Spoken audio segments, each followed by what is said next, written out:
Good day. Happy Wednesday. So, I think we're online. Uh, I'm here in the cozy Happy Camper bunker. And Daniel is looking forward. He's like, hey, let's go. That's cool. Happy Wednesdays. Max, nice. Nice to see you here as well again. Yeah, it's Wednesday. We have to do what's necessary. And today we have Francesco Robustelli, but these days known as Trippin Jaguar. And attentive line on Twitch. Thank you. Twitch is working. Nice. Good to see you all tuning in. I've got my shirt on, my Lessons in Live shirt. I thought I better wear it today. And I've got Trippin Jaguar. I think I know Francesco for I don't know, maybe 12 years, 15 years. I don't know anymore. I'm getting old, but he made his move to more how do you call it, spiritual based music, or maybe now I'm cursing. I don't know, but let him explain it himself. He just went totally Tripping Jaguar on us, and I'm really glad he did because he's making awesome music. We're learning more about ambisonics, and he's got shitloads of KRKs hanging in his studio. He knows all about making music with more than just a stereo setup like I have here, just left and right. He has left, right, back, center, in the middle, in the back, front, diagonal, whatever. He's got so much stuff, and it's a bit. Hey, the cat's here. This is Lazy. There's no way. I'm just gonna do this with the cat. So I hope you're all joining in. You're joining in for Tesco. It's a lot of fun. He's a good guy, and he makes awesome music. I'm gonna ditch this cat for a bit because Look, Lazy, you're live. You're live on the internet. Kom maar, Poes. Kom maar. Ga maar spelen.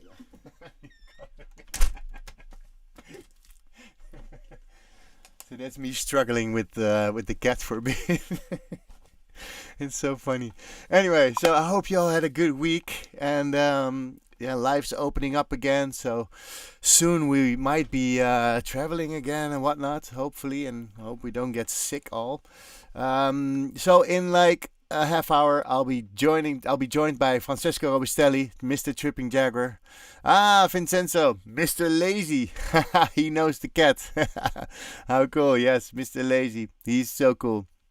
So, cool that you're all here. I wanted to actually start with some sound design because I know that Francesco has actually made his way. Also, at some point we spoke and he said, "Yeah, I'm learning sound design." I think he did it at Harvard, but we should ask him, or Berkeley. I think it's Berkeley. Yeah, Berkeley. And he learned how to sound design, and it changed his way completely. And I'm really curious to his stories. So let's dive in Ableton also.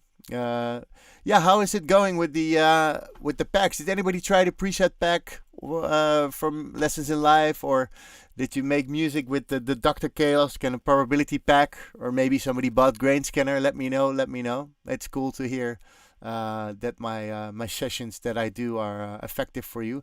And if you have any suggestions, on getting or on topics that you want me to cover, or something that you'd like me see me do on Ableton, let me know. You can email me at info@lessonsinlive.com, or you can just send me a message on Facebook, which is a bit harder. I'm not really up to date usually with those, but try to reach out and let me know which topics you'd like me to cover. And if you want to use the preset packs or any of the kick makers that I'll be making today as well, they're available on my Gumroad. That's GUMROAD.com, gumroad.com/lessonsinlive, and you can find my preset packs containing 53 presets, my kick maker, my snare maker, just a bunch of devices for y'all to use. So that's super nice. Okie dokie.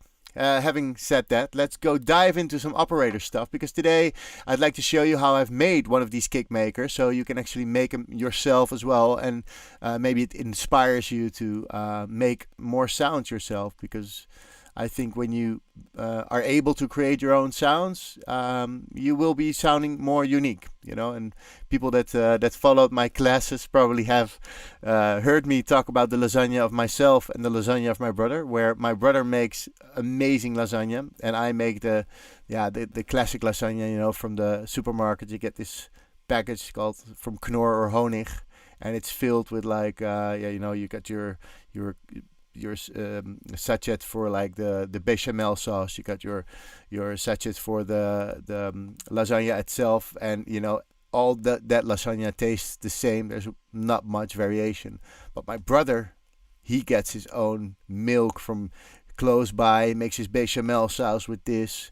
You know, he has his own zucchinis in the garden. He's you know, he got everything biological, and his lasagna tastes amazing. So you know, if you make your own sounds, you might be able to make the lasagna like my brother does. It's my analogy of how you can sound unique. So let's start with this guy here, this operator guy. Let's see if we have sound. Let me check if my sound card. See, it's wrong. It's wrong. Now we should have sound. So, okie dokie. So we put it on. Why is it on? Well, just leave it. All right. Here we go. So, there you go. So, I thought I'd make a kick maker, which is super cool. You can make your own devices into an instrument rack, you know, which is very handy. You can save them into your user library. If you see my user library here, I have my presets. Where's my presets with the P of presets? There you go.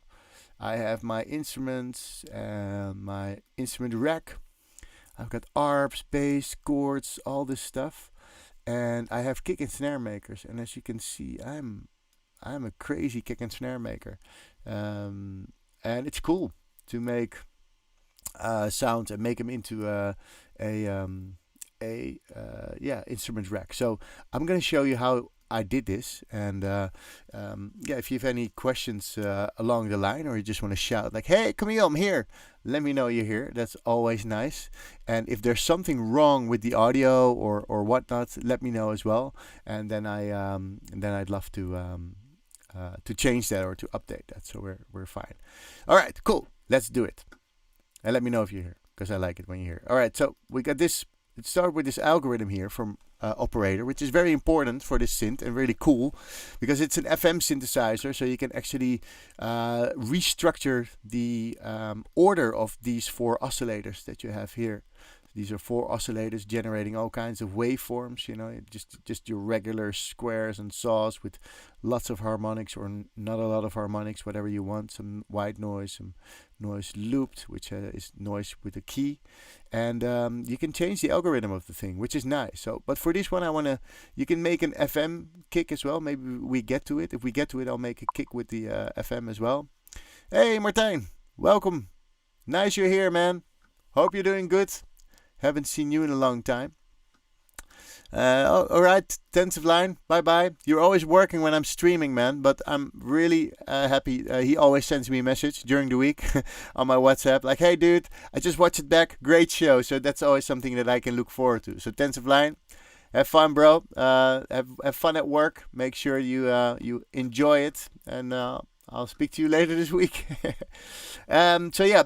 The structure of these oscillators can be changed, and I like to put them like this and make a sound. So let's close all the volumes of the oscillators, except this one, and we start with a regular sine wave. You know, most of the drum sounds start with sine waves, and basically what we want to have in like a kick drum is a good solid low end. So you want to build something that has low end, so you need like the low sine wave. Then we also need to make sure there's a transient in there, because like every percussive element, like a snare or a rim shot or whatnot, has like a transient in there. So it's good to think about these and then build these layers. Well, we've got 4 oscillators, so we can actually like build it like we want it. So we start with this sine wave.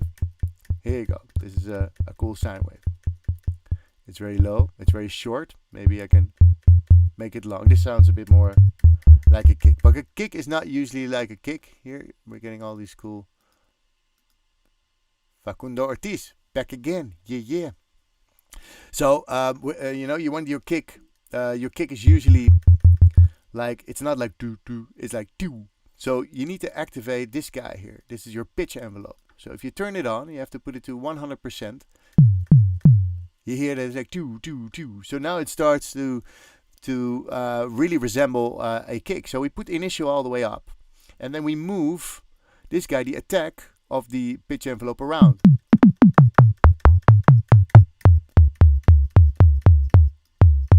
You see, so we can actually, let me close the monitor here. So we can actually hear the kick go do do do, and this is great. And you can move it. I think that like hardcore kicks are usually like these days up here. I don't know why they do it, but kick it hard, says Nikesh. We can make a hardcore kick maybe. Nikesh is here. Yes, great you're here. Always watching since the beginning of the streams. I really like that.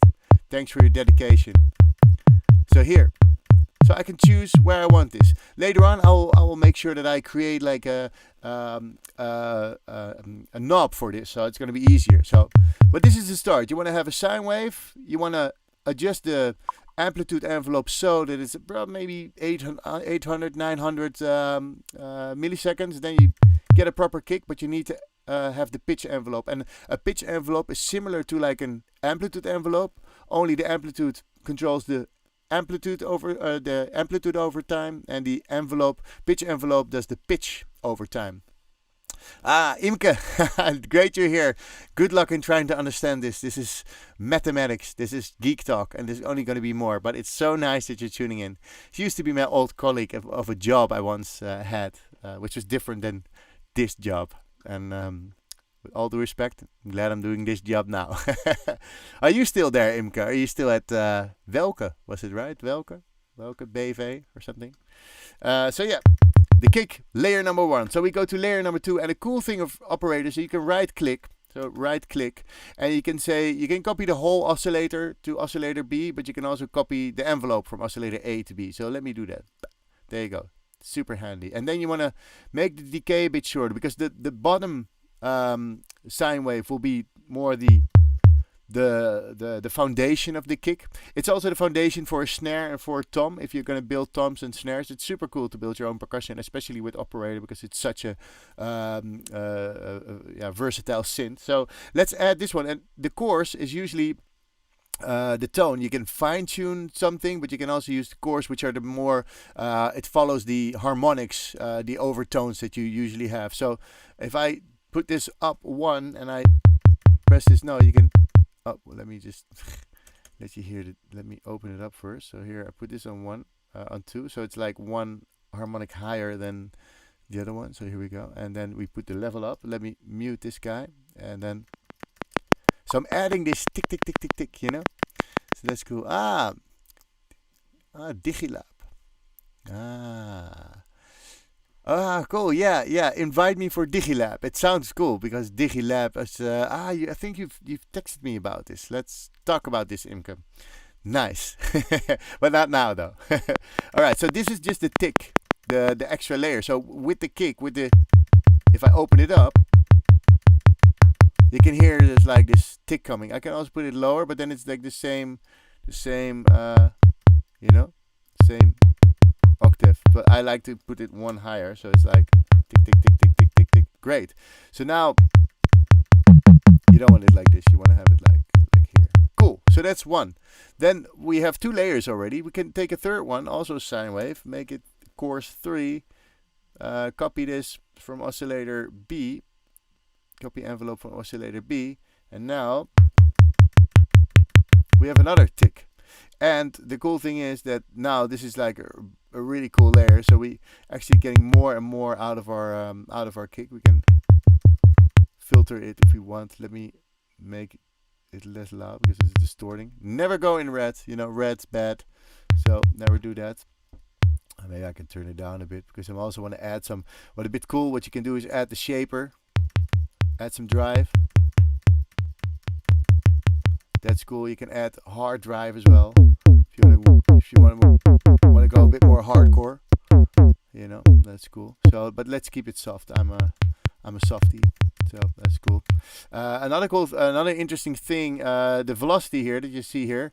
If you want your kick to be velocity sensitive, you have to open this velocity, and they have to open it actually for all of the oscillators in this case. So the top end of the kick could be really interesting. So let's right click and make a copy from oscillator B. So now we've got like three top layers, and the top layer I want to change the waveform to a noise white. So what's cool about noise is it's just like it's normally like shh, but now it will be. So let me hear. This is really like your tick. So if you add this, so I could either make it really boomy. Yeah, and then here's my kick. I can. So that's cool. And now it's like, of course, Ableton is very modular. So if this would be my initial kick, you know, nothing too crazy. You can also change the filter character here, and then you get another drive guy. So you can really add a lot of drive to any of the sounds. But cool thing is now I can add way more effects. I can say, all right, let's add a EQ8 and just, you know, just go through this. Maybe delete some of this. Get this guy for this low end. You know, maybe this, or you want to make it more high. You can do all kinds of stuff. You know, just tweak your own kick drum. You know, it's free, and by like see where you want to have it. Maybe like this, more like this. I like it more dark, you know. Maybe like this. This is a cool kick. And then what I like to have, maybe a glue compressor to glue it like crazy. Open this up. This. Let's say. We take some of out, so it's like. But you don't need to use a glue compressor. You can also take a limiter. And another cool thing is, I don't know, so you can use the limiter as well and just pump it up real loud, which is cool.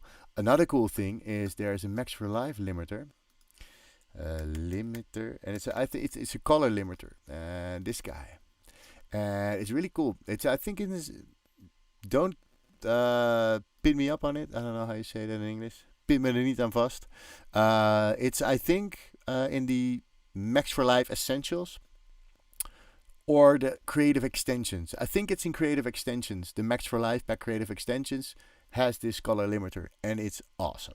So you know you can saturate. So try this also on your drum master or your drum group, whatever. You know, just add some color. It's kind of nice. So it really adds. It's nice. It's analog modeled stuff, you know. It's great. So this is cool. This sounds like a proper kick, doesn't it? It's awesome. You like the kick? Is it cool? No questions? So this is cool. This is my first kick. And it's actually a kick if I play. I can play like a scale. But if you put fixed here, you for instance would say, okay, it's 55. You put fixed here, you say, okay, this is 110. If you put here, you put 220. You've got a kick tuned in A, because 55, I believe, is the A on the piano. And if you double the frequency, you get an octave higher. So every time you double the frequency, you get an octave higher. So it means I have 3 layers of A notes. So this will be all in A. You know, we can add a spectrum analyzer and see if that's true. Let's add this guy, a spectrum analyzer. Oh, not the saturator. Saturator is also great for saturation. Let's see. So is this an A? So it's actually B. What I usually do is take this auto off, and if you take auto off, you can actually view it way better. So let's see. It's not at all an A. I don't know why that is. It's a C sharp. Oh wait. Yeah, it's still like doing what I play. I don't know. Did I change something here? Oh, it's maybe because of this. No, it's all multi. I don't know. I think I have to.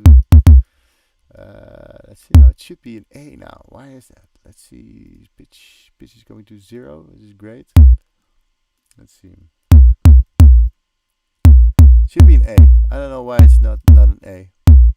Or there's something wrong. I should have started with this, with the fixed. Anyway, if you fix it from the beginning, you can fix it to any. Maybe I had the frequencies wrong. I'm not sure. If you fix the frequency, then you can actually have every layer be one type of note, which is great. So now for the grand finale, let's click and shift, and then press Command G. Then it's becoming a whole group of friends, these devices, and you can actually open them up here with these buttons on the side to see the chain, but also to see the macros, which is this button.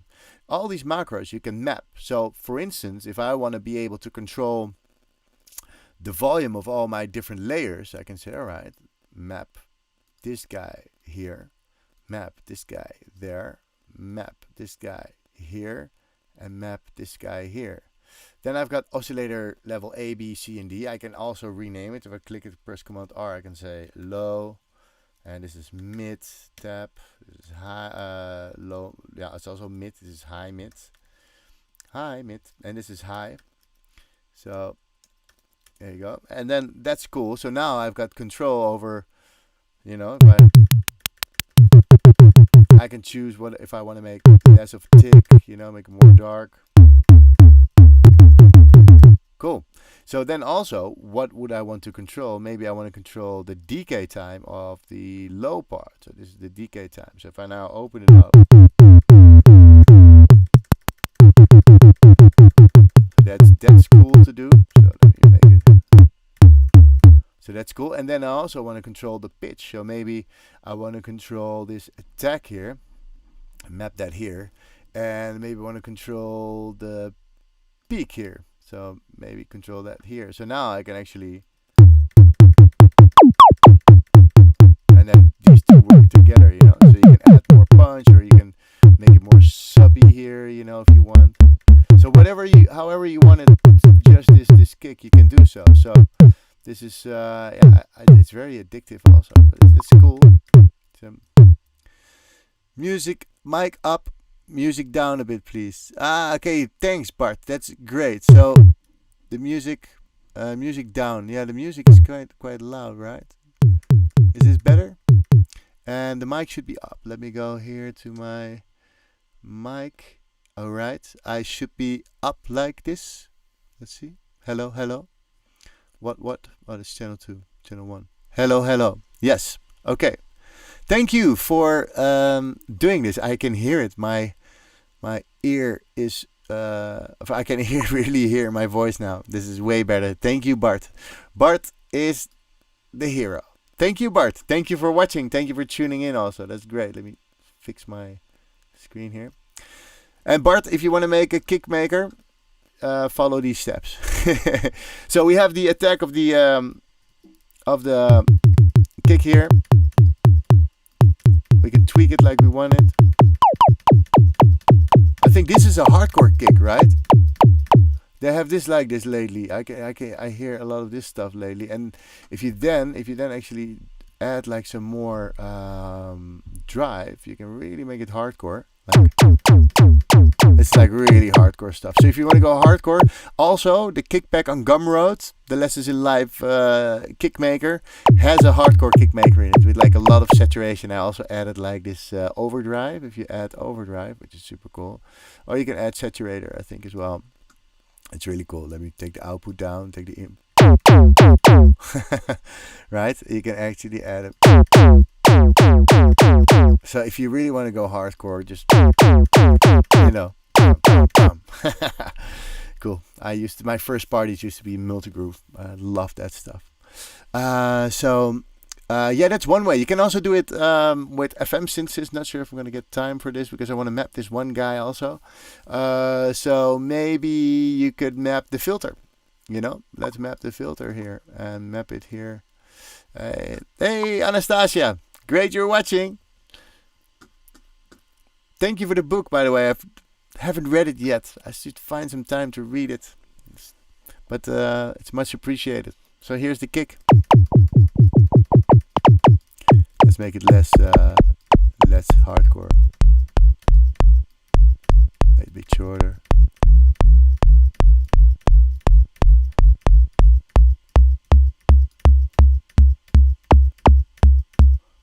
right. So you can actually, if you want to watch it, you can just see where you want to go. You know, it just needs to be there. Cool. Ah, yes. Cool. All right. So this is the kick maker, and for the grand finale, if you wanna save it, there's a save button here. And hey, Davide, welcome. Glad you're watching. Small solar system buddy. We're gonna talk about your release with Francesco, Trippin Jaguar. So yeah, let's save it. Before we save it, you're gonna want to click here, and you want to click here. You want to say my first kick maker, and it's cool. You know, you can make your own kicks, and I really believe that if you create your own sounds, you create your own success.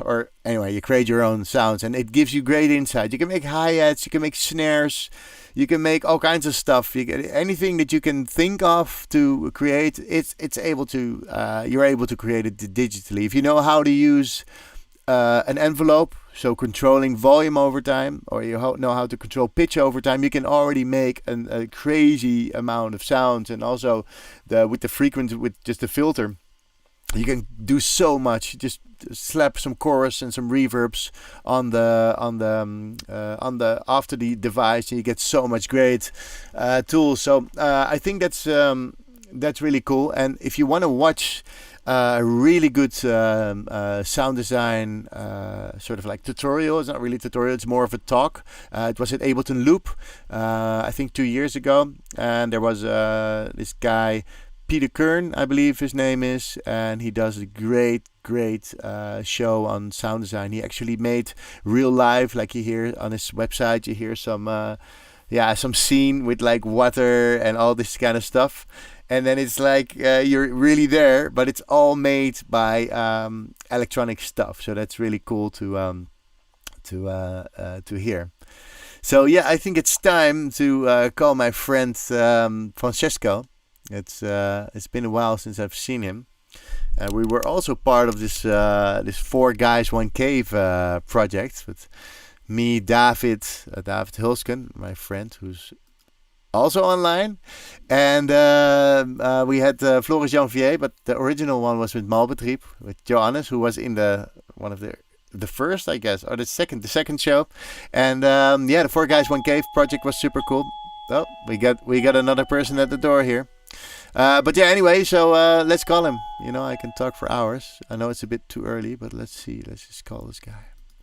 Okay, Francesco, if you're watching, dude, I'm gonna call you right now.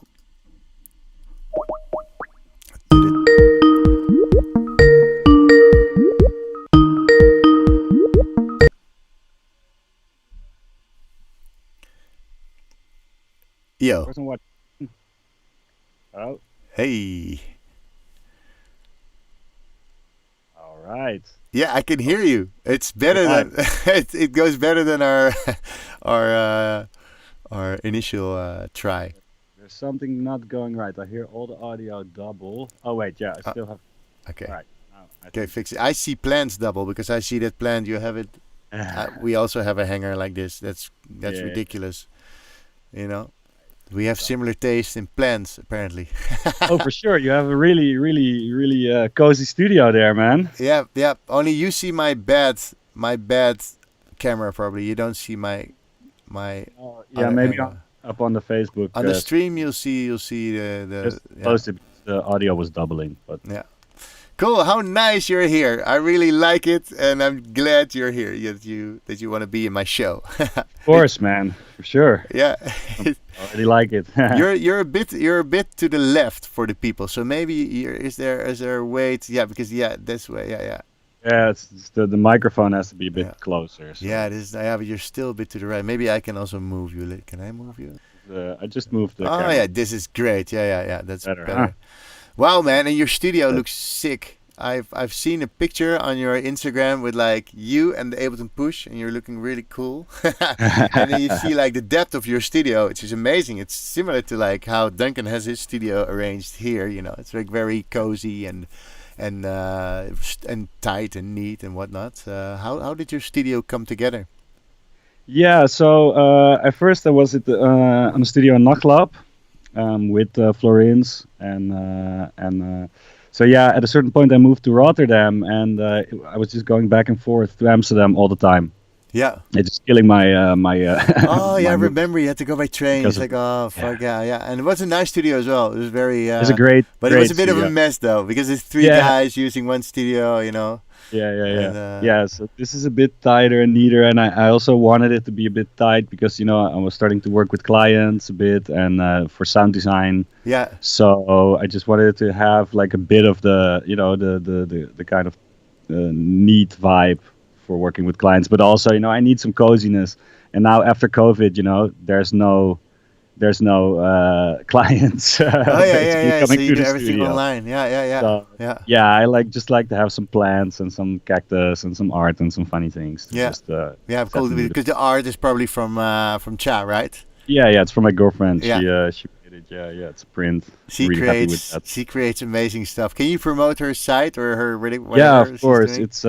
It's Cha Ling, so TJALING.com. It's a Yeah. Chinese name. It's Chinese. And Chaling.com. She makes so, like also the artwork that she did for Four Guys on Cave with all our brains popping out. It's just yeah, that was great, ridiculous. man. It's a really good. It's a Yeah, really man. good one. Yeah, it's ridiculous. Cool. So nice. It's great. So yeah, and all the you have a lot of KRKs because there's one KRK hanging. It's like it looks weird. Can you Yeah, show? Can you maybe I show can it? get the camera. Because you have this whole setup for ambisonics, right? Or for Yeah, how do you call it? Surround sound, basically. yeah, spatial audio. So it's a bit shaky because I'm holding it, but I have 12 KRKs set up through the studio. So Mm. 8 in a circle, Yeah. and 4. If you can see 4 on the ceiling Yeah. for the upper levels. You have elevation, Yeah. and so the normal stereo pairs Dynaudios. Yeah. I don't really want to mix on KRKs, but they're really nice for just having a surround setup. Yeah. And I have these little Avantones for like multimedia stuff. I do a lot of mixing for apps and games and just online commercials. Yeah. Yeah. So those are really handy for that. And why are And, these handy? Is that because they're crappy? They're like crappy made. So so they're very expensive for crappy speakers. yeah, true. But they're like emulating crappy speakers, right, or something. Yeah, So you pay a lot for crappy speakers. How is that? yeah. Well, it's actually really good. I mix a lot of my tracks on it as well Yeah. because really they don't have any bass or sub, and they don't have any air. No very high frequencies. They just sound like a laptop speaker basically.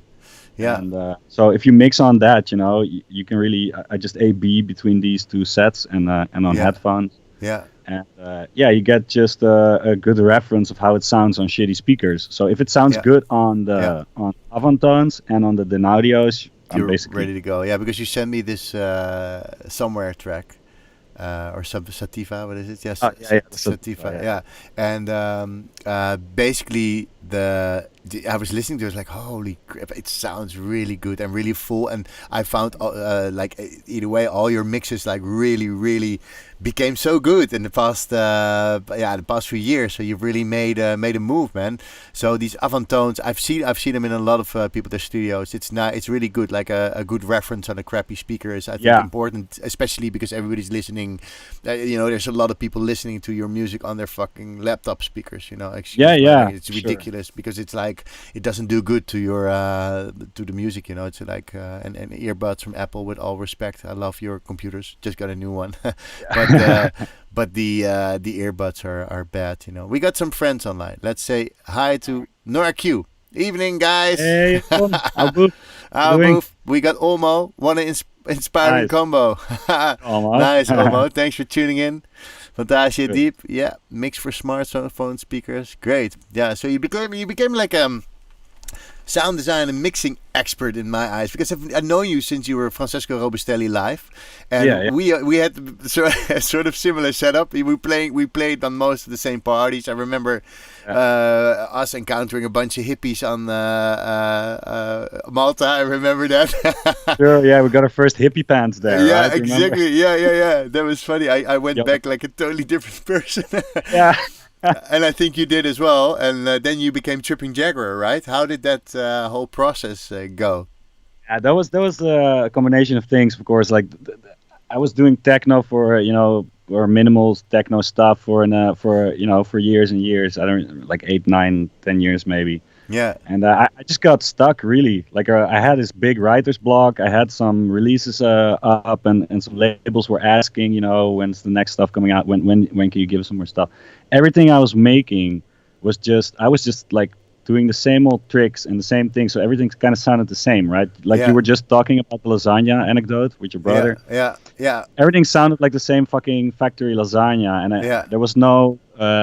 I don't know. It didn't feel like I was reinventing myself anymore. No. Yeah. So yeah, I was kind of in. Also personally, I wasn't in the best place. Lots of partying and kind of shitty financial situation. I was a bit depressed. Yeah.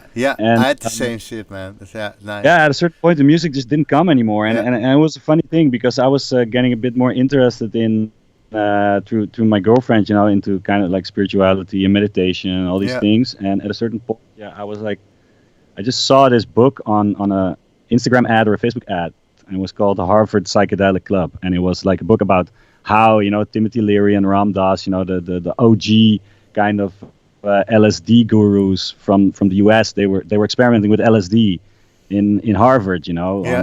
in the 60s on students. And Yeah. and I've I heard. read the book. Yeah. I ordered it Yeah. and I read it because it was like, hey, fun, a book about drugs. I mean, I had done psychedelics before, but I did it before, but never with like the idea like it was just a drug experience to me. It Yeah. wasn't something that I thought like I could learn something from or that there's a deeper level. Yeah. So I read the book and all these like very, straightforward, stiff kind of Harvard guys. They were starting to experiment with LSD. And so they all had these spiritual insights and creative insights, and I was like, hey, this sounds interesting. I'm gonna try it again. So Yep. I did it with my girlfriend again. We just took some truffles because they're legal and they're great. Yeah. And I just had this epiphany about that I was just totally stuck because I was just working on the same way, and I Yeah. didn't have the challenge to actually get out and try something different. Everything because I had in my head that all the music I made had to be released on a label and it had to work in a club. So Yeah. it had to be dance music. Yeah. So I was just putting myself in this little corner, when you paint the floor and you paint yourself in a corner and Yeah. you can't get out of it. I had exactly So- the same experience. It's so funny. Yeah. Right. So at a certain point I was like, we did the trip, and it was amazing. It was just like still one of the most amazing trips in my life. Yeah. Very beautiful, very, very hard also, but very, just, we did in a dark room, Yeah. on the bed, just laying there for 4 hours. It was really cool. Oh, And wow. I just yeah. wanted to take that experience and put it into music. I was like, okay, I have to make music from my feeling again, from my heart. Yeah. It sounds kind of corny, and But it's true, man. It's all starts at the intention, I think. for sure. So yeah, I started trying to put that experience in music, and I started working on some tracks that were very different than what I used to do. Very down tempo, very slow, like 90 BPM, and Yeah. fuck around and make this trippy sound. And at a certain point, I had some tracks and I sent them over to some friends, and they were like, "Wow, this is cool." And it's like, I have to find a name for it. Yeah. I was very interested in ayahuasca back then, and I was obviously looking on YouTube a lot for ayahuasca stuff because I wanted to do it myself. Yeah. And I saw this video of this jaguar that ate capi leaves, one of the active ingredients in ayahuasca. And Yeah.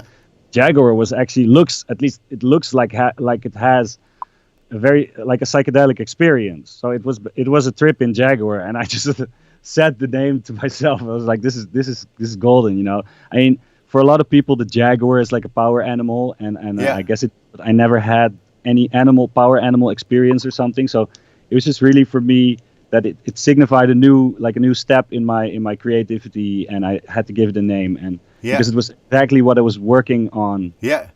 Period. So that's how the name and how it kind of started. Like you are a real tripping jaguar because you also look a bit like a jaguar. You don't have like the spots, but you could Mustache, be a jaguar. Yeah, I think you get like the dark. I think you are a jaguar. You've been a jaguar in a previous life, and this is just the next episode. But it's very. I can really relate to what you said about. I was stuck in my own Yeah. you know. And at some point, and I used to make a lot of ambient and lots of other stuff, but at some point when I became sort of like, yeah, I don't want to say successful, or I just got more gigs and I actually made something of the dance floor stuff. I felt after a few years that I was only doing the same thing, and it also made me stuck without realizing, dude, you can just change your whole stuff and just make different music, you know, which I'm doing now. You know, the whole intro for this session is a track that I made 2 weeks ago. Also, like, I was Trippin Jaguar for a bit. And you started playing the piano, right? Playing you learned the, oh yeah, I played the piano. in like yeah, a year. yeah, true. Yeah, because I met Stevie in Malta. Yeah. So yeah, exactly. yeah, man. And but it's the whole thing. It's like the change and the shift that you're making. I don't want to say it's because of the experience you get with psychedelics or anything, but it does help getting out of your paradigms and the you know, some paradoxes you might have running through your mind because of old experiences, whatever, you know. I think this is really valid and really nice to hear that you had the same thing. Yeah. So Jesse says hi. He says us hi with 3 hearts. Ooh. He's also making music from his heart, modular guy. Then, sure. Oh, yeah. That's Jesse. Hey, Jesse. Yeah. Alboef. Yeah. Alboef. Yeah. Remember that he joined our 4 Guys 1 Cave in Nachtlab studio when we had the 6 studio. That was a journey, man. That's so nice. That was great. It's actually coming out soon also. So those tracks, they're so insane and so weird. Oh, yeah. We got them signed, you know, and finished. Yeah. Right. And we need to do a new session, man. Yeah. For sure. Yeah, last one I couldn't join because I was super busy with the Lessons in Live vibe, but we're gonna do a new one, you know. For sure. Definitely should do it. So here's here's already a question from Olmo. Right. Were you listening to music during the trip? If yes, what? Yeah, what kind of music did you put on? Because there was no Trippin Jaguar music yet. No, there was actually there wasn't any music. No, it wasn't. Well, we tried a lot of later trips also to listen to music that my friend Daniel made. Daniel Schotsborg. He's Anthony Logos. He makes a lot of meditation music for Insight Timer, also the meditation app, and he uses all these special frequencies, you know, binaural beating, and he uses the frequencies so your brain gets in tune with them, you know. So like he uses then 7 hertz, which is theta. If you listen to that long enough, your brain will tune to that frequency. And you will calm down, you know, kind of these things. Oh, okay, so no actual music, powerful. No Kruder and Dorfmeister, whatever. No, that time we didn't, but in the later session, maybe interesting for Olmo is that the music that actually kind of resonated the most in any trip ever was during the ayahuasca experience we had, and it's Vangelis, man, the Blade Runner soundtrack. Oh, wow. Like never heard it in that way, and I never thought, like, to me Vangelis was like this new age kind of synth guy, which was cool, but like as I started getting into it, because you never hear it in a way like that, and it was so mind blowing. And also one of the also one of the things is that his sound design is just insane, you know. So it's very inspiring to see how he mixes like this classical piano with synths and just weird, strange sounds. You know? Cool. Yeah. Nice, great for a trip though. Feike the Wolf. Oh wow, that's a long time ago, dude. Nice, mate. Nice you're watching. Thanks for tuning in. We got Daniel Zuur. Gezellige boys. Daniel, you should come on the show. All right, I just, you know, let's do this stuff. Yeah, that's nice. Wat doet hij het weer goed, hè? Tja. Flora, who is JJ Flora? Oh yeah, she's from Switzerland, from Zurich. Really cool. Yeah. She wrote like this amazing review from for feedback for the track I did with David on Space Calamity. Like normally in Proton you get like one sentence or download it for our hot in, you know. With the promo, with the in-flight promo. Yeah. And she just wrote like a whole page. And it was amazing. It's really cool to hear, you know, when people take such a, even just take the time to write something up like that, like for every track. Yeah, super nice. Thanks, Laura. Nice. Awesome. I'm gonna go to Zurich for the D&B Soundscape in, I think, end of October. I'm supposed to go in April, and talking about like surround, you know, the Soundscape. I maybe should get Michael on the show. I should get. Well, I saw I could get Danny on the show, Michael on the show. I should make some notes. Oh, I can watch it back, of course. Anyway. So yeah, Zurich. So Zurich is calling, but it's nice, man. Yeah, the whole project with David Hulsken. He's also watching the small solar system body, and it's like I remember that he went to your place and you started making music, and it was also quite the journey again. And did you make the whole album in like a weekend or a part of it?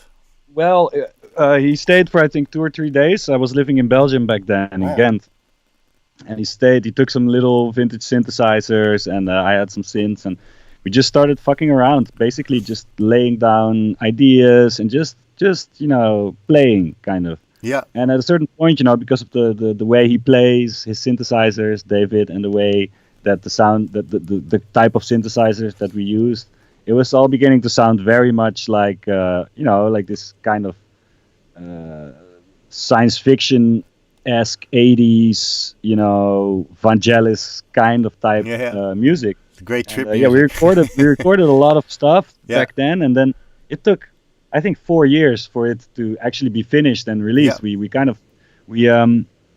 redid the whole thing like 4 times probably, because it was the first time we didn't use a lot of beats, and then we took all the beats out and then we put them back in, and then we took different beats, and then a month before the release I redid on the lockdown, I redid all the sound design and all the groove parts again, and we changed a lot of stuff, and it became this kind of experimental album where we made I think it's 8 tracks, and there's only 3 tracks that actually have beats, and the rest is just. Also, Jesse also helped with on 2 ambient tracks. Yeah, with it. So thanks, Jesse. They're really awesome. Jesse says, "Oude boeven, zeker new session. You crooks, we need to do a new session." Almost. Yeah, sure. Cool. It was really cool, and in the end, we kind of had it in our heads during the first session that it kind of sounded like a soundtrack to a science fiction movie from the 80s that was never made. So we had the soundtrack, but we just didn't have the movie. Yeah. And there were plans to make animations and stuff, but it was just too much work. It's a lot of work. Well, you can ask Jesse to make some animations. Yeah, that was the idea, but he did the cover, right? He did the artwork for part 1. We should have had some music, man. I try to get you to send me these videos. We could have showed one, but anyway.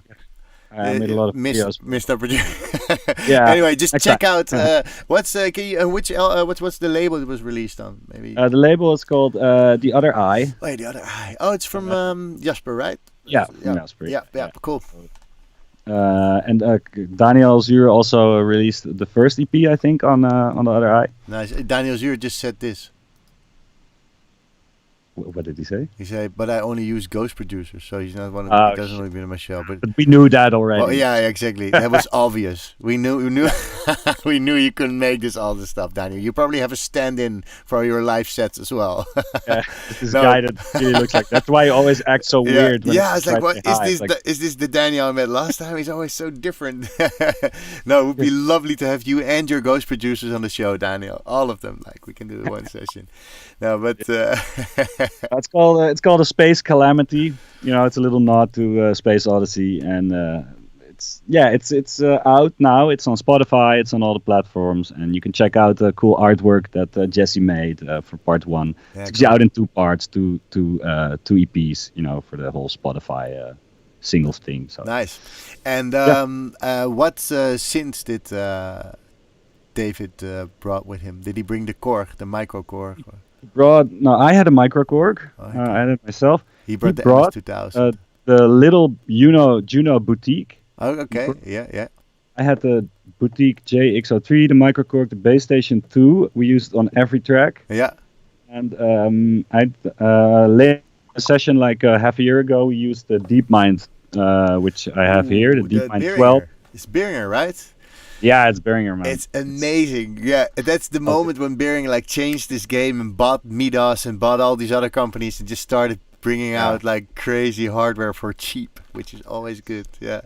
Fantastic, man. Yeah. So you used it on some top layers and some ARPs, and you have to ask David what he brought. I can't really remember. Yeah, maybe actually. David, if you're still online and watching this, which you should be, otherwise You know, we're not friends anymore. No, just let me know what you brought. Jerry Jongmans. Jerry, welcome. Is one of my students. So one of the beginner students, and he's really working well, man. Jerry, I hope you're practicing this week. Looking forward to the next session. I do online. Your homework. I do online sessions, man. It's crazy. I thought, I do miss the classroom, but it's nice to do online. Also, I miss you, but I'm online now with you, which is great. But yeah. I should visit you in Rotterdam soon. Yeah, that's was fun.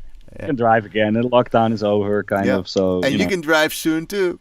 Yeah, I can drive soon too. I'm getting my lessons at 33 years old. Well, better late than never, man. It's great. Yeah, for sure. So can I ask you like some? Do you have a project there? Oh, here. Wait. Before we go into this, maybe you can open your project maybe already. We got here, of course, the DX7, the Uno 106, CNM MS2000 he brought.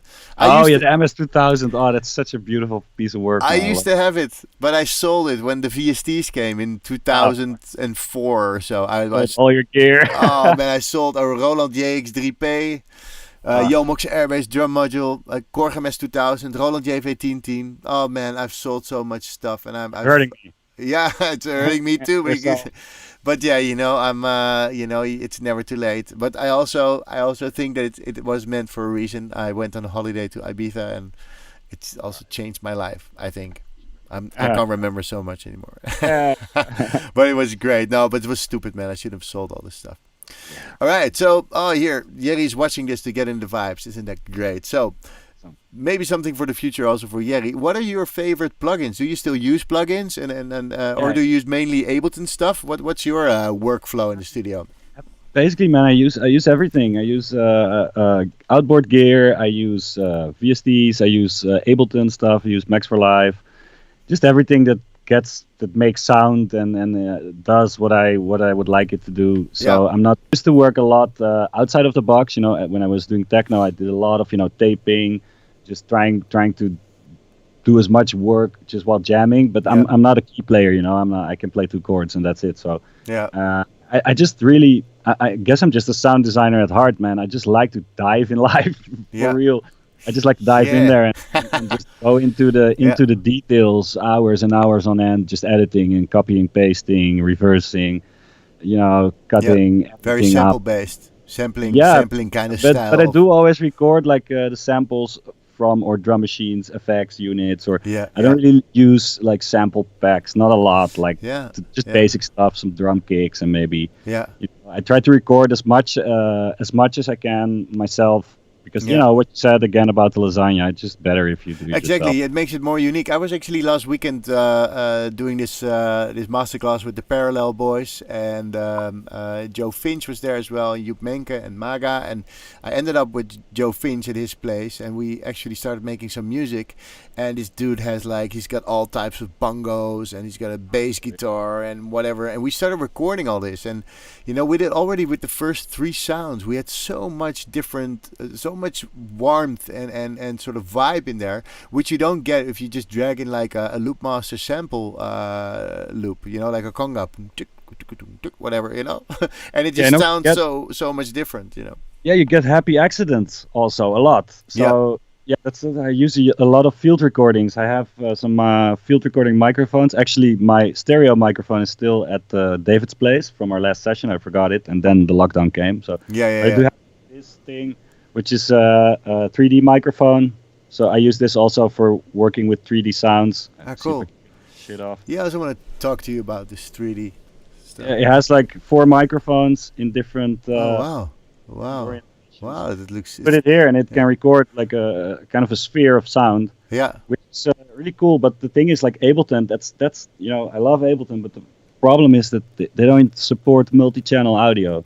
Okay. So it's very hard to do anything 3D in Ableton. So you have to send it out of Ableton to a spatializer and then back into Ableton, and it's kind of a bitch. But But I record a lot of stuff, sound design, just soundscapes and footsteps and gravel and glass breaking, all this shit, I recorded it in a library. Sounds, Foley sounds. I have my own sample library with all this shit, and I just use it for everything, man. So you took it really next level, because I remember that one of the first, like actually the first, first Four Guys One Cave, which is I think about 8 years ago or something like this. When we 6 years ago. 6 years? Yeah, man. Oh, that's not so long ago as I felt. Well, anyway. 5. It was 2015, I guess, or 14. Because I was still living in Hoorn. All right, cool. Anyway, so I went to Utrecht, and we all met up there in the center of Utrecht in the cave. And I remember that. I was a bit tired. I had a party before, and I went to bed and I woke up, and you guys recorded all kinds of stuff.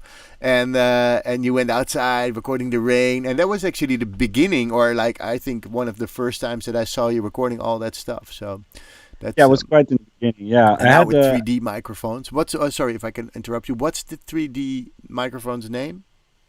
This is the H3VR or H3VR from Zoom. It's a Zoom. H3VR. Okay, cool. Basically made for 360 video, so that's why it's cone shaped. Yeah. Like you have a 360 camera, it's a little ball, and it records 360, so you can't put a microphone in front of it because it'll see anything that you put in front of it from any side. Yeah. So you can put it like this, you can screw it under it or on top of it. Yeah. Or you can even put it on the side when you put the camera like this. It's made for 360 video basically. Cool. That's cool. Awesome. Little mic. Yeah, so you also did Berkeley, right? So at some point you went to do Berkeley for sound design, a whole. What did you learn? Did you learn just about first like the basics, like okay, this is frequencies, this is waveforms. You went from all the beginning to. No, it was basically a bit for people that were kind of a little bit more advanced. So you didn't really start with the basics of like audio or DAWs or sequencers or what that. It was actually a game audio course. So I did half a year, and I was back in the time I was starting to do. My brother had a company that he makes games and VR experiences for companies and whatever. And I was doing sound design for that. And game audio is a very different type of working with these programs. So it was about sound designing and about adaptive music. How to make triggers in certain middleware programs. You make the audio at first like you do normal, then you have to put it in a middleware program, which is basically what normally the programmer would do. But the middleware kind of looks like a DAW, but it talks to, say, Unity, like the program. Yeah, I know Unity. Yeah. You can say like, okay, this sound has a trigger when like, okay, now maybe a better example is, so you have music, right, in the game, and the music changes. Like if you have a battle scene in the game, the music will change because it triggers, okay, enemy, now the music will get tense, so you have to make all these different layers, and then you put them in the program, and the program tells it like, okay, now there's a enemy nearby, the music starts to get tense, so then it'll fade in when you're in proximity of an enemy.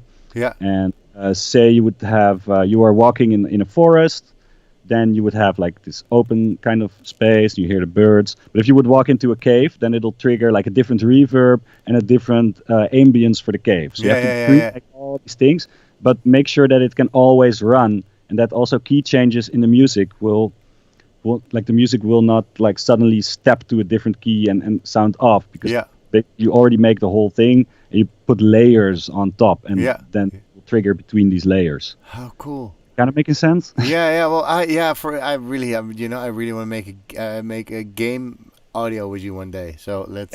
It's really cool. You can use it for anything, just not only for games, but also for like artistic installations. When say you want to trigger something, you have a little infrared sensor, and when people come close, that you want to have a sound triggered, and you can couple that with 3D audio, so the sound only comes from one side or moves through a room. Crazy. So you can do these kinds of things with it, and I started to do that because I was really getting into sound design in a commercial basis for games and VR things, and there weren't a lot of people doing that back then. Like a VR experience has, a lot of these experiences still have stereo audio, which doesn't make sense because you have a VR thing on and it has head tracking, right?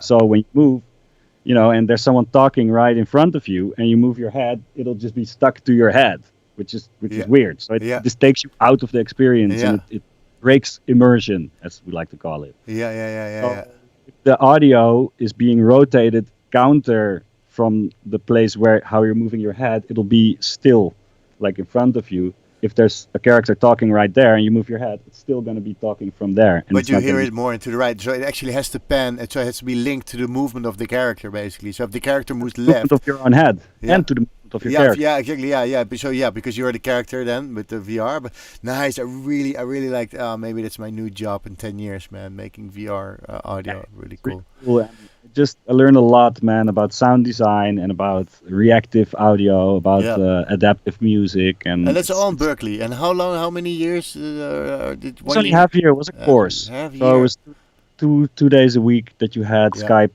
sessions or online sessions and yeah. homework and shit. And you could do it on your own tempo. And So the rest you learned by doing it. Like you have a bunch of clients that you work with. Yeah, yeah, so then it's just like if someone wants something, we'll just say yeah, sure, and then if I don't know how to do it, we just find out. I just find out how it's done, yeah, how we're gonna do it. I yeah. work together a lot with Daniel, also again from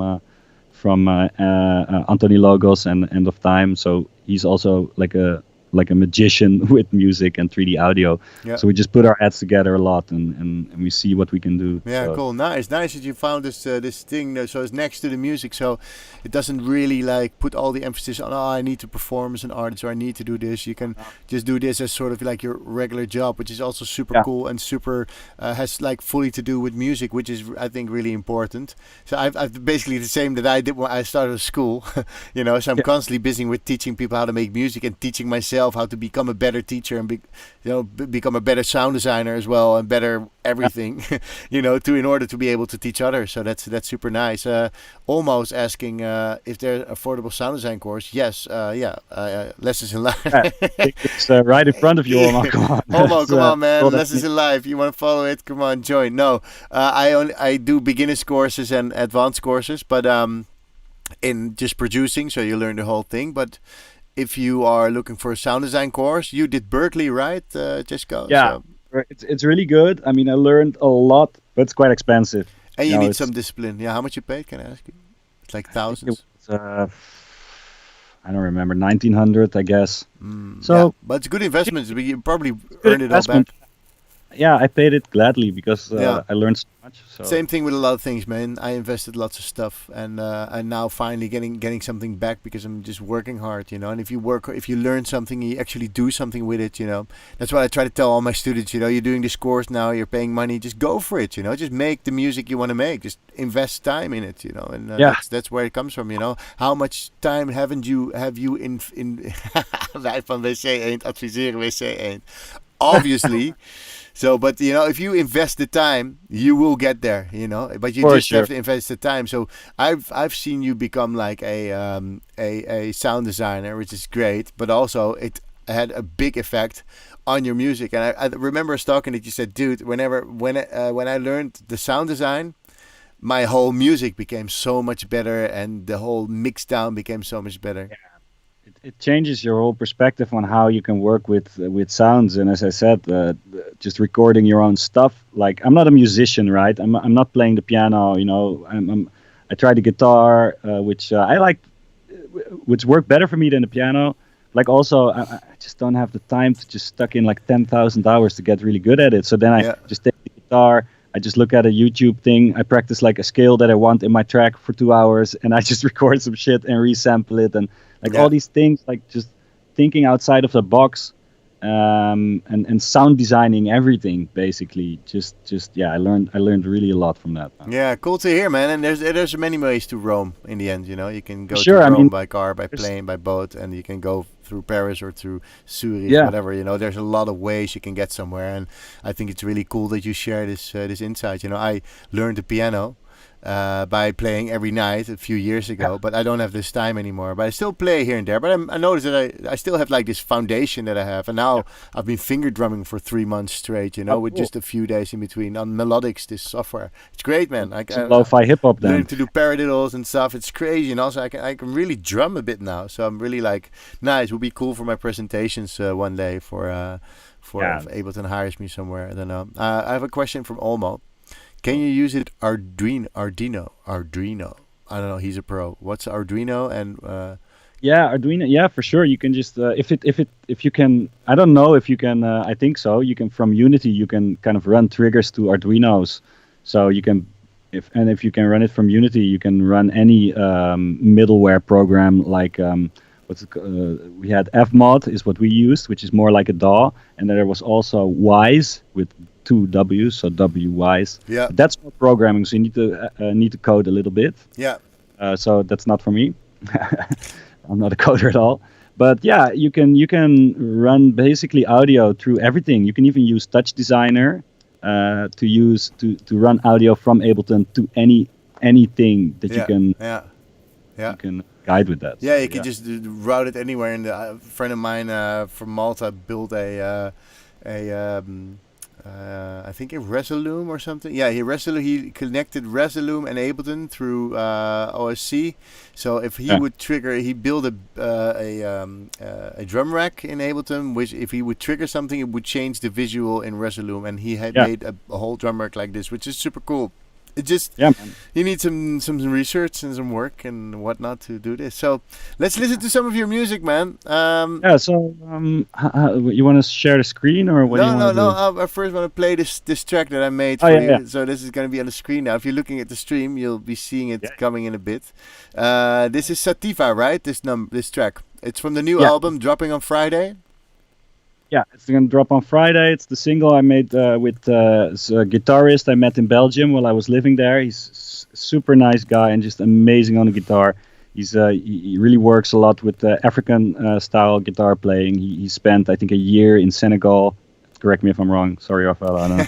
But yeah, he's doing a lot of that, and we just jammed. And the first track is already out in 2017 that we made. And actually, we made this track. We recorded the guitars for that track. For this track, also like in the same sessions, which is 3 or 4 years ago. I don't even remember, but it's only coming out now. But we did a lot of work on it, and very happy with it. Good things can wait. So let's have a listen to it. Enjoy, people. We'll be right back.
Yes, that was super nice. We get all these, like, I don't know if you see the screen, but Michel Blauboer is rocking on it. My old SAE guy. How are you doing? You're still on Texel. Daniel Suur thinks it's beautiful. He's going to tell his ghost producers to make this. Then we have Max Lightweight. Nice, thanks. Nice artwork, says Jerry. Where's the artwork from? The artwork is made by Gabe Weiss from San Francisco. Very good, very cool artist. Yeah, just check him out. He has tons and tons. He has a really cool Insta also. Yeah. Gabe Wise, it's GABWAEIS. So Cool. Gabe Wise. Gabe Wise. Cool. Very nice. Very trippy stuff. I think he also is a Trippin Jaguar in a way. Sure. Nora Q is also listening. Nice. Almost amazing tune. Great. You're all still tuned in. It's cool to see. Maybe it's time for some screen sharing here. If you can share your screen, that would be nice. Then it will be the track we just heard, right? I'm really curious to some change and maybe some. You also found a way to route sound into Skype, didn't you? Yeah, but it's not really. It's not as. It doesn't sound like I want. No, but it's fine. It's working. That's right. Oh, there's me. Oh, look, it's me. Hi, me. Hey, man. Oh, yeah. Hey. That's working. Yeah. Okay. I don't see it here. No, I have to put it in. Oh, wait. Now I see your Facebook. What's going on? Yeah, because I'm looking at the stream. If I see some. Oh, okay. Let me pull myself out of here. Boom. Oh yeah. Maybe I can also put you out of there. Yeah, and I can add you as a little guy in here. Like, boom. There you go. Now you're like doing a tutorial online. Look at it. All right. Let me remove the Trippin Jaguar stuff here. This guy, Trippin Jaguar. I'll just leave Trippin Jaguar here. That's cool.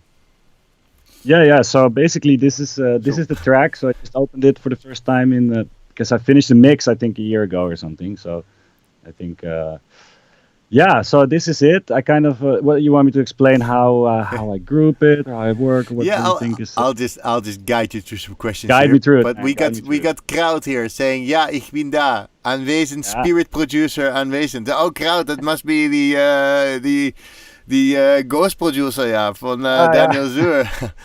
He goes by many names. Exactly. That's super cool. Okay, yes.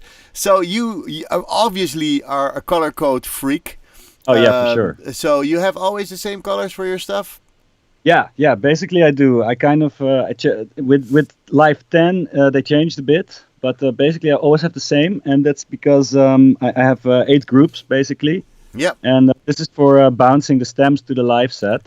Let me make it a bit smaller. I work with all these groups. I think I even got like that structure way back in the day when I was still living in Amsterdam from you, Camiel, with the 8 groups and the melody. Oh wow, that's super nice you say that, because I see like the colors. I'm like, wow. I also have red on top, which is my kick, and I think you use it maybe for your drums. My hi-hats are always green.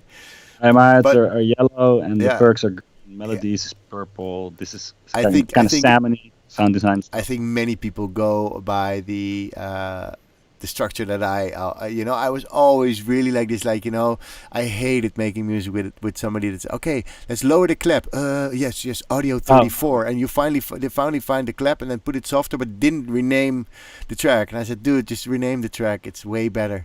Can you actually also make your screen a bit smaller, because I only see the arrangement and not the channel, so I can't really see the groups. How's this? Yeah, that's way better. That's way better. Yeah, you have a bit. You can go a bit more. The right side can go a bit more to the right. Yep. Yeah, that's perfect. Right. Nice, cool. So I see a lot. I see the groups. And do you do a lot of? You have a lot of synths as well. That's cool. I also have. I usually have like a few reverbs and. Yeah. This is really a part that when I used, well, actually when I started using these, like the parallel compressions, the different ones. Yeah. That's also when if you use this right, your mixes just start popping out really a lot. So you use it a bit like multi-band parallel compression, right? I use one sub, so you can see it here. So it cuts off around 170. New York, which is low and high, so it doesn't compress the middle. It compresses like the lows and the high and just bounce it up. It's called New York compression. I don't remember why, because it probably was used back in the day. In New York, those them first house grooves, Yeah, so same thing for the high, for the high frequencies, and one that's mid-side. But that's kind of, I don't know if you know, I love it, but I think there's some how do you call it, controversy about using this mid-side multi-band compression. Dude, I've never used that in my life. Yeah, because you can put the Ableton EQ on mid-side. Yeah. I know. Let me delete Trippin Jaguar. Let me move Trippin Jaguar there. So you have the that's the mid side, right? This S, and then you from the sides you cut all the low end. So there's no low end Yeah. in the sides to make it Yeah. feel more let's say Pops out. yeah, so it's more defined in the low end in the mono section and more wider in the stereo section. That's how mid Exactly. side usually is used. And I And use it basically on mostly on just high-end sound. So also like just hi-hat shakers a lot, synths also, yeah, but not anything like not really a lot in the mid-range no, actually. cool. It's really super cool, man. It's really nice to see you use it like this. And these are all Pensado tricks, right? You mean Pensado? What do you mean? Like Dave Pensado. Oh, Uh, the name you would kind of. love the Dave Pensado into the layer about enhancing loops. He does this. He says, okay, then I isolate the low end, and I like then he EQs the low end really cool, and he isolates the mid range. He isolates, so you can. I also have parallel widening, so I just add a Oh yeah, return channel, which I put an isotope on it, but it's really wide, yeah, and then add that back into the mix. That's really yeah. cool. It's kind of the same thing, right? Yeah, yeah. Oh, But what I heard from my friend Marco Nikolovsky, you probably know him as well, right? oh, Marco, yeah, we went to. Oh, you didn't went then? Did you? Yeah, we were there Yeah, together, yeah. Of right? course we know him as well. Like we went to We Macedonia went like Skopje, yeah, time. Yeah, man. yeah, Fucking hell. Yeah, for sure. So what he said, and he sent me like this entire scientific kind of paper behind it that it completely fucks up your phasing or whatever. I didn't, I just like the fact.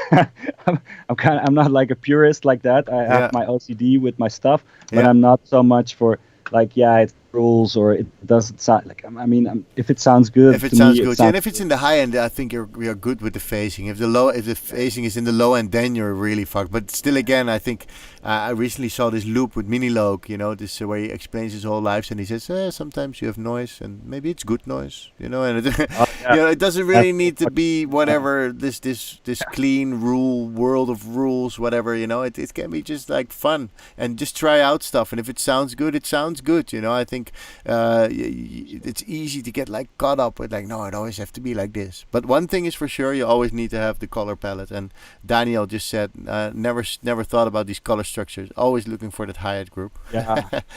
Well, Yeah.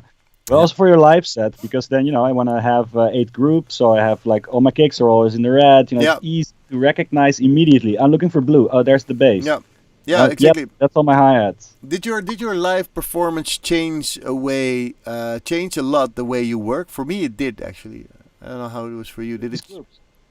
Sorry. You mean just recently or Yeah, no, just in live. Just when I started using doing live sets, I actually changed a lot. I was just jamming more in the studio. So instead of like programming, I started jamming more. And also, I was using a lot more instead like group like kick, bass, hats, drums. I always have the same order for every track that I make for many, many years yeah, now. So every project I open, I can immediately see what's where. yeah, So I have a sort of like the base, the foundation of the way I produce is always with the same groups. And that might sound boring, but for the rest, I try to change approach as much as I can, but it's nice to have this structure. So actually, my live set gave that to me. I don't know how you. yeah. Kind of also my live set because I needed to bounce everything in a kind of a recognizable way. And I mean, you know this. If you bounce, say you're starting a new live set and you have to bounce 8 stems for 24 tracks, it Yeah, just becomes a mess, and you just really need to get some structure in there because otherwise you're gonna, you want to have the folder with your samples, you want to order it by, you want to put in the name, you want to put the key, you want to put the BPM, yeah, yeah, you want to have 8 groups every time. Sometimes, you need to degroup them, or sometimes you need to kind of deconstruct, like say you have a group with like 10 different kinds of percussion. Yeah, maybe I want the clap and the djembe loose, so I will bounce that then into different groups. But yeah, still, yeah, this is always a good basis to work from. So you can also just to not shoot yourself in the foot, so to say, with bouncing every every stem because it's Yeah. hundreds and hundreds of stems. It becomes a mess. Yeah, exactly. Yeah, and actually, Sander says there's always a phase trade-off when applying mid-side. Yeah, All cool. right. Yeah, Nice, thanks, that's. man. But Yeah. let's see what's yeah, if it sounds good, it sounds good. But yeah, I'm also really up for those groupings. And how did you do you can show some processing on the groups? Do you have like Yeah. maybe So something that you can show on the groups that you've used a lot? yeah, let me check because as I said, I didn't really work a lot on this track in the past, 2 years because it was finished. And a lot, I made it on my old Mac Mini, which wasn't really as fast as this computer I have now. So I had to freeze a lot. And then there's like, there's only EQ or maybe Ah, a yeah, chord. yeah, But maybe this is a bit interesting. It's like the processing is not very interesting right here, but these are all like as I was saying before. This is the group with sound design. So all these things are recordings from a microphone. cool. So you can see if you zoom in. Well, this is Stones. So let's see if we can hear something if I solo it. You hear that? No, I heard. No. Wait. So maybe I have to. Oh yeah. Wait. Yeah, sound flowery. Oh yeah. Yeah, so this is me fucking around with some stones in my hand. And then you have here, this is probably, yeah, also, I don't even know what it is. It's just a weird noise.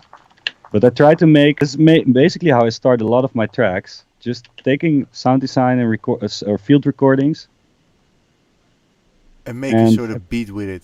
looping them and making Yeah. beats out of Yeah, them. yeah. I remember you already did that with the Four Guys One Cave with the recording and looping certain areas and making nice. This is cool. And how would you EQ these stones? Is there?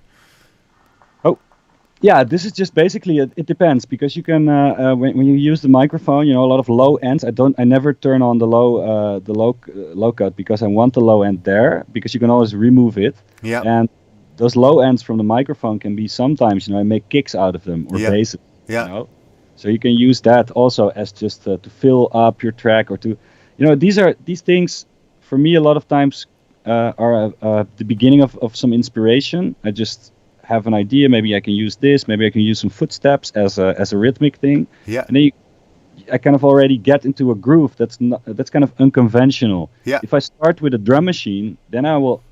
Yeah, I'm just not so creative with a drum machine, but I'll always get like yeah. to the four grooves and these are kind of off kilter. It's crooked. Yeah. But it's cool. Normally you would like use like dragging a few claps on top of each other and moving them left Yeah, and right in order to get this kind of yeah, vibes. But you already have this, and also I think recording. You can even call your mom. I always say, have your mom yeah, tell you some stuff and create sounds with that voice. That will make you I think the art is defined by the amount of choices that you make. yeah. Exactly. So the more choices, the deeper the art would be. Basically, I think maybe it doesn't always work like this. Some simple art could be really deep Well, as well. But I think it is a bit like this. yeah. What's also on the other side of that turn it around. Limitation also makes for a lot of creation or creative ideas. Yeah. Because actually how I became so into more like sound design. I mean, this is a simple example, but I also do it with guitars and I also do it with percussion. I just try to sometimes just screw over these kind of rhythmic things and reverse it and double the tempo and then Yeah. cut it again and then I became more like of a sound designer because of my limitations I have with actually playing music. I'm not a musician, Yeah. Yeah. and I'm not good at playing the piano, so I have to kind of. So yeah, it sounds a bit silly maybe, but I kind of sometimes cover up my lack of musicality with sound design. Yeah. To just make it sound really, That's a cool way to put it. conventional. But maybe there's no real rule that people that actually make music should play an instrument. And I think No, for sure. especially these days in the modern times, there's people actually making all kinds of music that are not classically trained, but still can come up with great stuff. And I know you're working a lot with other artists as well, like guitarists and of course Shishani for the Yeah, vocals. You know, it's actually really nice that you send her over to my beginners course. for sure, man. See Yeah, now. she was asking like, some good place to start Ableton. I'm Yeah. like, yeah. Yeah, well, yeah, of course. But she's super nice that she was in my class. We now made some music together as well. So yeah, man, I'm really glad. So happy that yeah, nice that we chat again. And there's also somebody that really misses you. That's Avishai. Avishai Alfie, Darash. nice that you're watching, man. Cool. He says you're a magician. Respect. He's a magician on the piano, man. Like, Oh yeah, he's the piano oh, man. See, you work a lot with artists. There you go. piano man. Cool. Yeah. And Jerry wants to know what are the 8 groups? So yeah, the 8 groups are basically because so if I have my controller, my push, say, there's 8 pads on it, like a grid of 8 pads. So when I have the mixer in front of me with all my clips on the other side in my live set, so yeah, like this, but in a live set, Yep. I want to have, say you can, If you close them all, you want to have like the setup. Yeah, yeah. yeah, Yeah, man. I do exactly the same, just to jam it all together, right? yeah, and then whoop, Oh, you have a few more. Or you can yeah, just go to there's an audio. this is the lowest.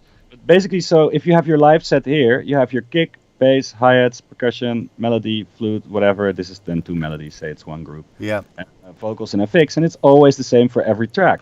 So FX group always is FX, always goes in this group. Hi-hats yeah, always go here, and then and you can even collapse them open and put more of these in there. yeah, So it's basically also because of a limitation.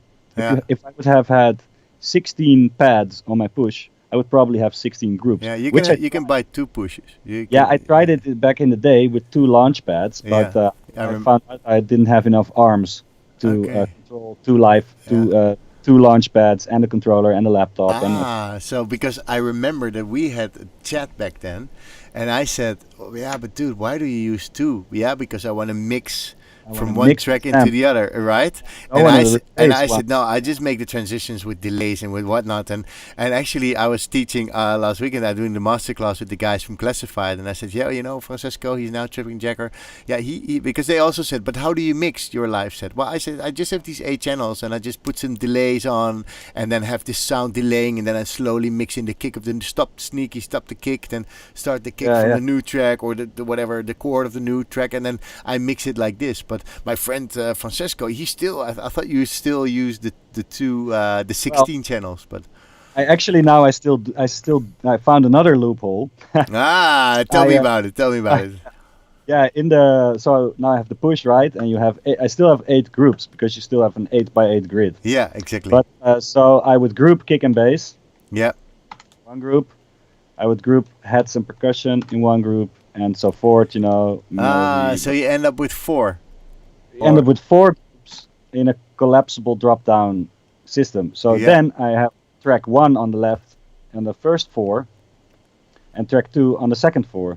Yeah, yeah, And then I can actually mix the stems. But if I open them, I can still even fuck around with the independent groups there. yeah, yeah, So yeah. That's cool. that's kind of how it works in the live set. Nice, it's really cool. And in the live set, you use the same groups, and they're all collapsible as well. Do you? Yeah. But then they're all audio. I reckon you would like. Yeah. Yeah. Yeah, it's like my live set for Trippin Jaguar is kind of like it's still all audio based, and I bring a drum computer and sometimes like a delay pedal. I don't really bring any synths or something because I just can't really live jam, and then I would have to just make MIDI for all parts in all tracks to go over Yeah. there. So it's kind of Yeah. that's kind of hassle. So I kind of again do the same thing. I go into my live set and all the tracks are there, and then I kind of see what I can loop, what samples maybe I can pitch a sample down, maybe I can reverse things, maybe I can kind of look how to not play the track in exactly the same way as it sounds already. I try to maybe you can look at it as remixing tracks a bit on the fly. Yeah. I get it. That's exactly, and that's because you have all the parts separate. It will become a remix because you can never recreate the track the same way that you actually made it, which is cool.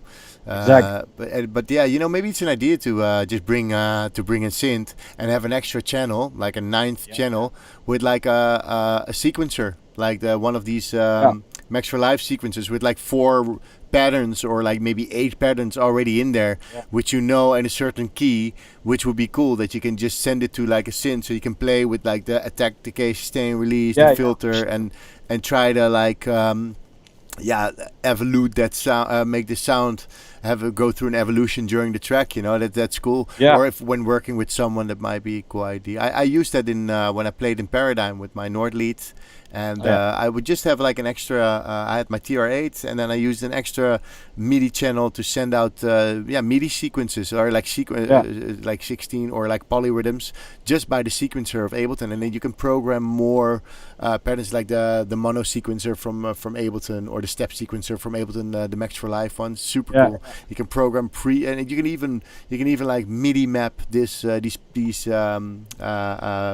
So pattern 1 till 8, you can just put on one knob and just go through. What I always find really hard with that is that so also if you hear in this track, like there's like maybe not in this track, there's like these chord changes and stuff, like chord progressions, and then for me it's really hard to understand like to build these things like to kind of double these things in MIDI if I've already made everything audio, or if it's recorded. And but now actually I ordered this new kind of, it's called the super arpeggiator. It's called the Noodler.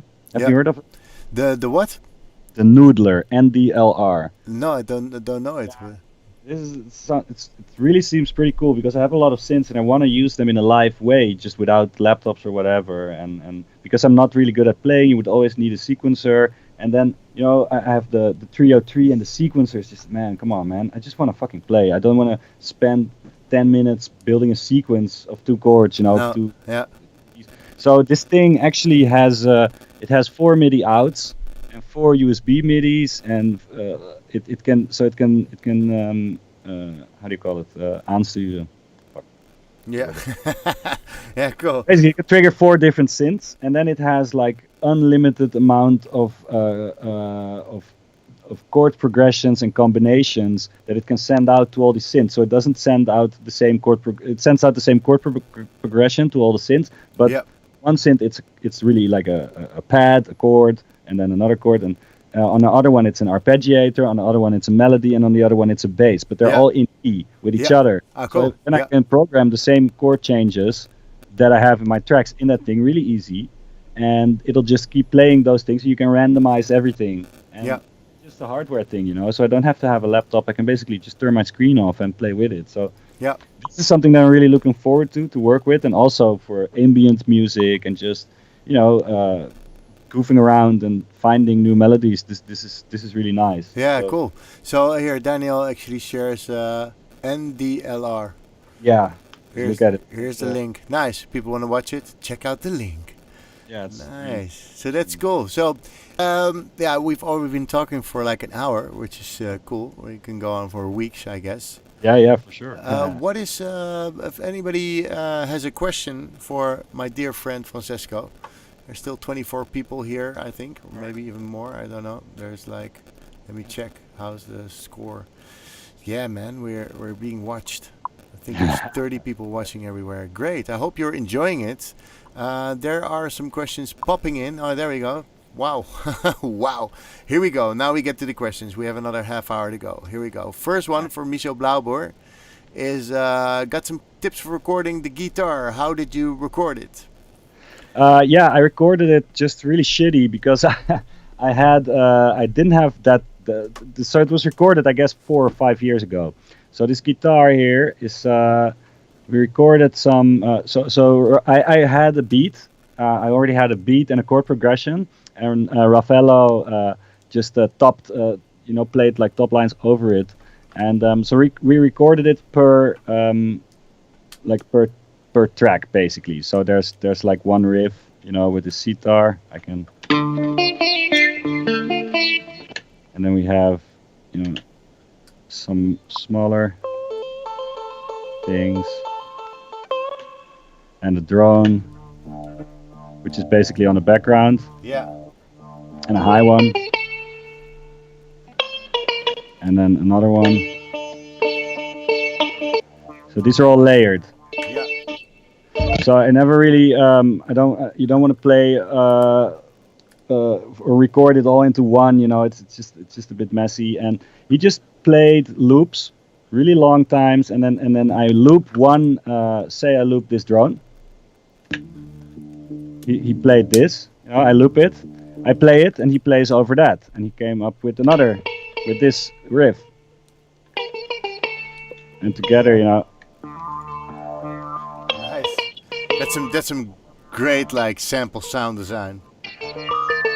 Yeah, oh yeah, and he played some just elements there. This was a cool synth I used to use back. He played some keys over it, kind of the G-funk, like these kind of high-end things.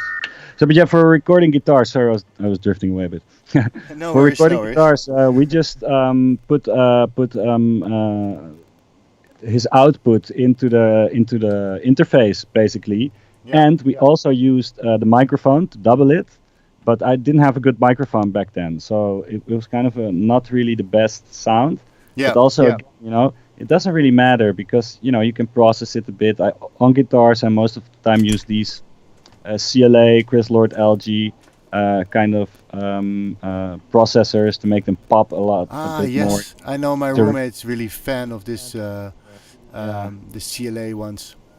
These are great. I use them on vocals. I even use this guitar amp. I even use them on synths and even on drums. You know, like there's I can show maybe a bit on these percussion.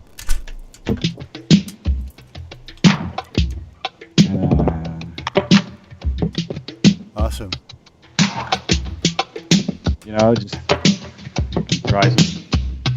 It's a guitar amp on a drum loop. You know. Yeah. Yeah, and what does it add? Does it add like a super warm kind of analog kind of vibe? Or yeah, is it... you have a tube. You know, there's a kind of a tube emulation in it. There's compression, reverb, delay, which I really like. The 8th delay is really nice. Yeah. And kind of a stereo widener on it. Yeah. Just kind of beefs everything up, and you can, you know, put it like full to the roof, top or bite, and spank, push or wall. You know, they have different kind of settings. Yeah. It's really cool thing. And like Waves plugins, you know, I remember when we first had the Waves plugins, we all had it cracked, like because it was so expensive, like 10,000 euros for this. Yeah, in the beginning they would like have this super expensive, like okay, you pay 10 grand for this. It's ridiculous. Yeah, but now you can buy them. You know, just they're not that expensive if you buy them in like just single plugins. So watch out for like for sales and so basically recording guitars, I just try to isolate it as much as I can. I record it from, if you can, from the output of the guitar itself, and preferably with a microphone also very close to it, so you have also a bit of the room on it. You can you can then later decide if you want to use it or not. But mostly it's this is a great tip, man. These CLA units from Waves are awesome. So if they have this discount again, don't buy it now when it's expensive. Just wait until they made like, okay, now they're all 29 euros, you know, instead of like whatever. Yeah. Okay, so we also have some other questions for you. I hope this answers your question, Michel. We got this. Some chemistry. Hey, man, that's a long time ago. Glad you're watching. Hey, Ritzy. You seem to use mainly Ableton Effects. You have quite some send and returns. How are you using them? We already went to the compression ones, right? The parallel compression ones. But the other ones, they are just basically, you know, why I have in the reverb I here have the Valhalla. Oh, yeah. But this changes a bit because sometimes I like the Valhalla. Sometimes I just in the second one I just have an oh no, it's not this one. That's this one. Oh no. That's maybe a different project. I have just many times I just have the Ableton Reverb on high because it's just kind of generic. It does the trick. What I try to do is I want to get some dirt, you know, on this reverb. So I have this Valley People Dynamite, which is I think it's an emulation of the Distressor unit. Wow, that's a long time ago. Is this also is this soft tube?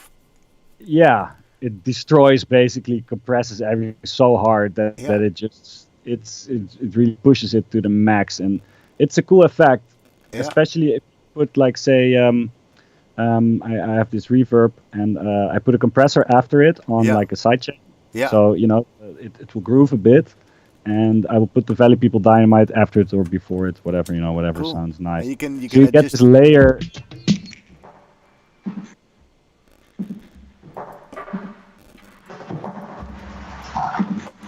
dirt. Oh, how cool.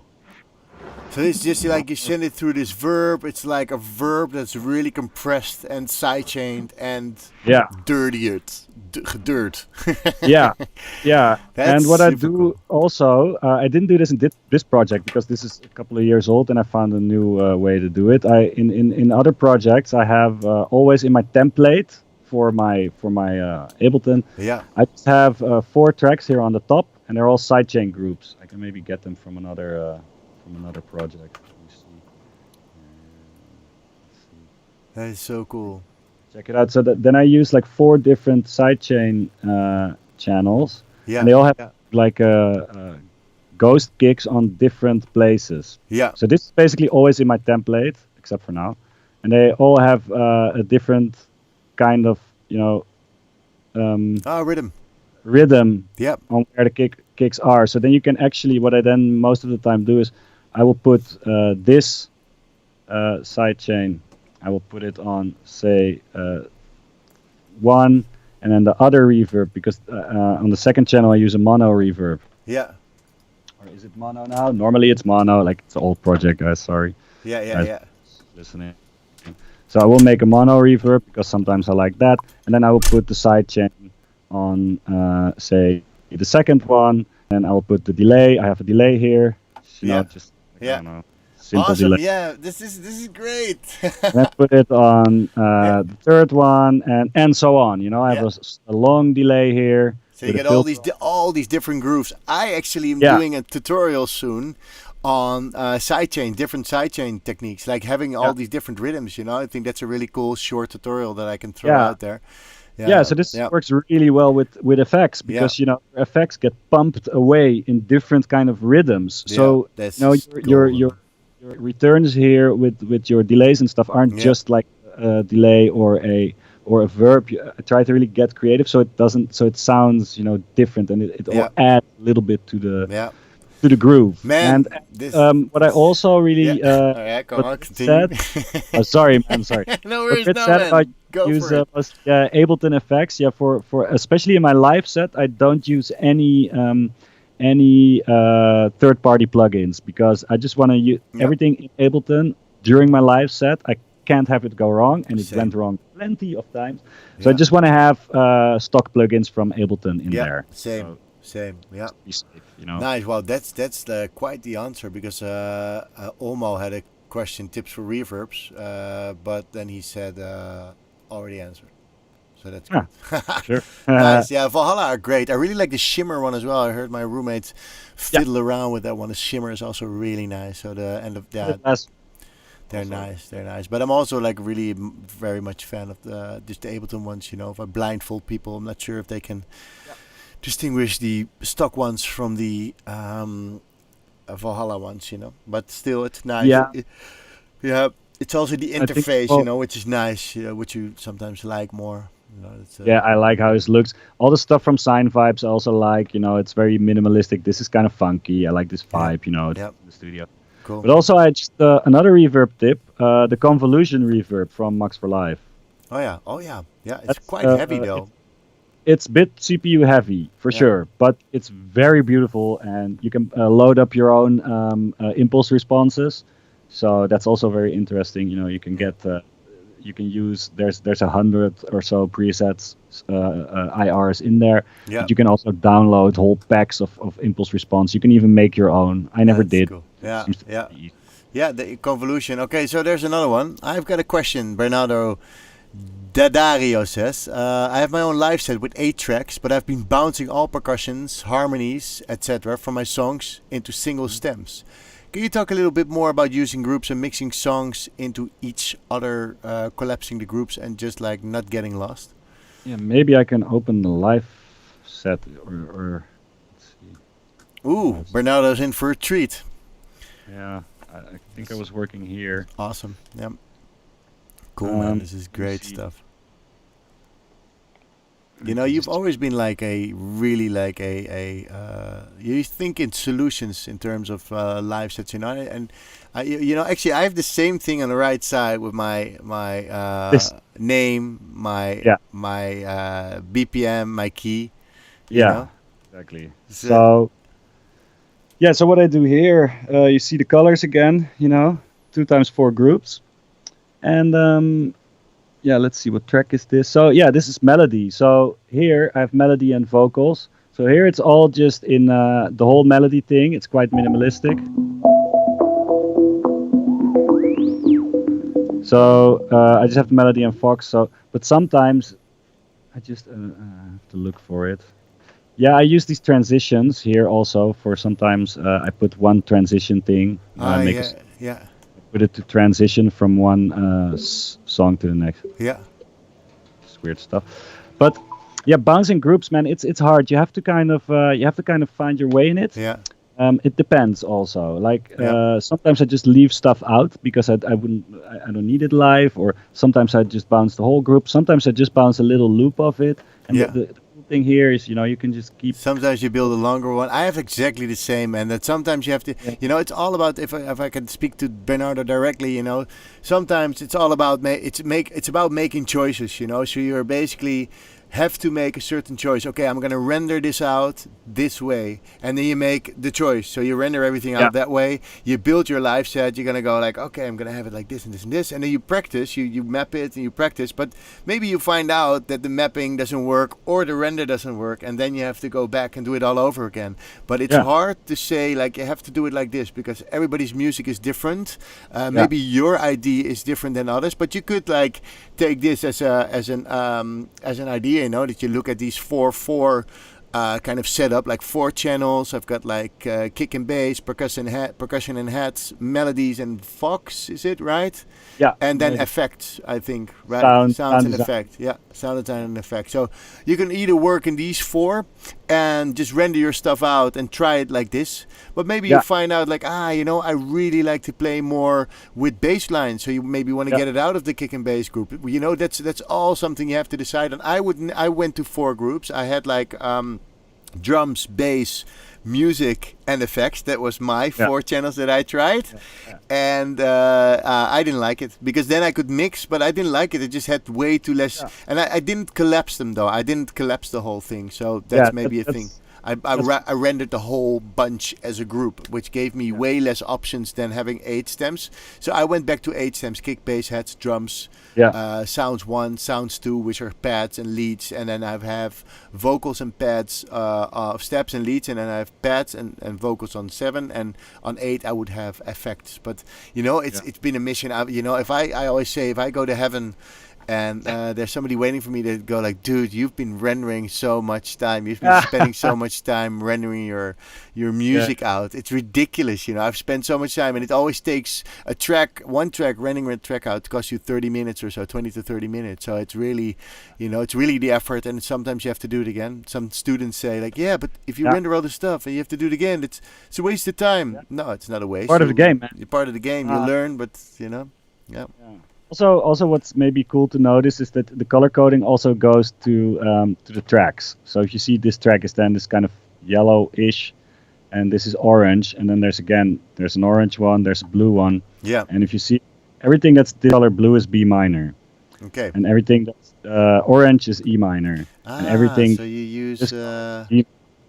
Everything that's in A minor is red. Yeah. So at a certain point, if you do this for a year, recognize on the fly what key your track is in. So that's smart, dude. I just put random colors. I never put so that's smart, dude. This really helped me because I just have the circle of fifths. If I don't remember, I'll just pull up the Camelot. What the thing's called? This one. Yeah, this guy. Yeah. So then I'm like, A, goes with whatever with E. But now, for me, it's like red goes with orange. Yeah. Yeah. Yeah. And gray goes with blue. These kind of things. So this is just like memorizing these things in your head by making it a habit. And it also makes for a lot of structure in your set, because as you see, it gets a bit messy, with all these fucking tracks and stems. Yeah. Well, even though Nora Q says, "Oh man, everything looks so sorted, really great." So it is really. I really thank you so much, man, for sharing this thing. Do you also have a lot of reverbs? I only see 2 cents, right? I also only have 2 cents. Yeah. And 1 delay. Yeah, Yeah. but what I do also sometimes, I use the reverb on DJ mixer or the Ah, delay. yeah, yeah. You know what I have? Maybe if you know you're sharing all your stuff. I have my APC 40 has 3 buttons, like for recording, right? So for you can record channel 1 with a button and record channel 2, etc. But I don't use these. So the recording button on channel 1 is the on-off button of a delay on my send Ah, B. But I have yeah, 3 delays. I have a ping pong, I have a regular delay, and an echo, and I turn them on with these record buttons. So if the record button is 2 is on, then I know I'm in echo, and then I've mapped the feedback, the delay time, and a filter on the whole send to yeah, all the same delay. So I can use or 2 delays at the same time. And I tell you, like a ping pong delay and using yeah, echo at the same time is crazy. You can get yeah, yeah, crazy yeah. soundscapes. But I can also just switch, because I once had to do this 3-hour live set in Katerblau in Berlin. I was like, yeah, 3 hours, and I forced myself to bring only like 12 tracks, and the rest was all improvisation for my new improvisation part. I have 8 channels with improvisation, and then I thought, like, I want to have different delays, because I'm always using the same delay, the Yeah, regular delay, with only adjusting the time. But this would yeah, offer me 3 delays on one cent. So think yeah. about it, man. That's That's really crazy. nice, actually. Yeah, Because, again, this is also a form of limitation, because if you have only so many buttons or so many rotaries. Oh, sorry. That put my foot on my deep mind. So yeah, that's also, I mean, I use this launch control, you yeah, know, just for as a mixer during the live set, yeah, and it has 3 rows of 8 rotaries. yeah, So that's send A, send B, and a filter. yeah, At a certain point, it's done. yeah. You have to be So creative. Yeah, you yeah. have to be creative with your button. Yeah, so exactly. So everything that I mapped to these delays, it's the same thing mapped to all the delays, but I can just turn on and off the delays on the sense. So Yeah, I have every time a different senses with one sense. So I also have reverb and delay, but I have 3 delays on the yeah. on the delay bus. So nice one. Dope watching your talk. That's dope that you're watching. I really like it that people are watching. This is Cool. Trippin Jaguar. His album is dropping on Friday. And we just played one track from it. And is this the first? Is it gonna go track by track? It's gonna be Yeah, released. yeah. We're gonna do 4 singles and then the rest. And so this Friday, the Sativa is gonna be released on Spotify and all the major stores. And a week later, it's the second track. A week later, third, the fourth, and then the rest. Yeah, It's great, kind of one great, EP format, and then later we all put it together in one album. So nice, nice. Really looking forward to hear more from you, man. So send me the album, by the way. oh, for sure, Yeah. I'll get you a link, man. Yeah, cool. All right, this is the longest one. We've been going for it Really, for like we've only just been getting started, bro. yeah, it's crazy. So Yeah, so yeah, man. Thank you so much for being in this chat. I think I'm gonna close off. cool, man. Okay. Bernardo is saying, "Very cool, guys. Thanks for the tips." And Graag yeah, gedaan. you're an absolute star. And I learned about the coloring of my tracks. They could be in key. Every color represents a key. So thank you for that. Thank you for sharing all your knowledge so much. It's a blessing having you on, man. It's the longest chat I've Man. done till now. It's really Um, fun. This is really great to do, and your enthusiasm is very aanstekelijk. It's very yes, contagious. yes. I try to. Well, I don't have to try. It just works that way apparently. But yeah, man. Thank you so much for being on the show, Chesco. I'll give you a call after we're done. Cool. After I close down the stream, I will give you a call. Everybody's thanking you. Thanks, guys. Thanks, everyone. Guys, Really nice. thanks for tuning in. Yeah. So, all right, man. I'll give you a call in a bit. I'm gonna close down the stream in a bit. Have my All final right. talk. So, talk to you in a bit. Later, bro. Bye. Thanks. So that was Francesco, and thank you so much for watching. I hope you enjoyed this whole chat and that you learned something about playing live. Daniel, thank you too, and I'm gonna call you to invite you for a session if you want, because I know you are also a great live performer. Nikesh, thank you for joining in again. He's been there since the beginning. Michelle, thanks for joining. Next week I've got Robin Kamschoor which is also super nice. He's my techno friend. We had a lot of fun nights at Paradigm, which is great. So really happy having Robin on next week. And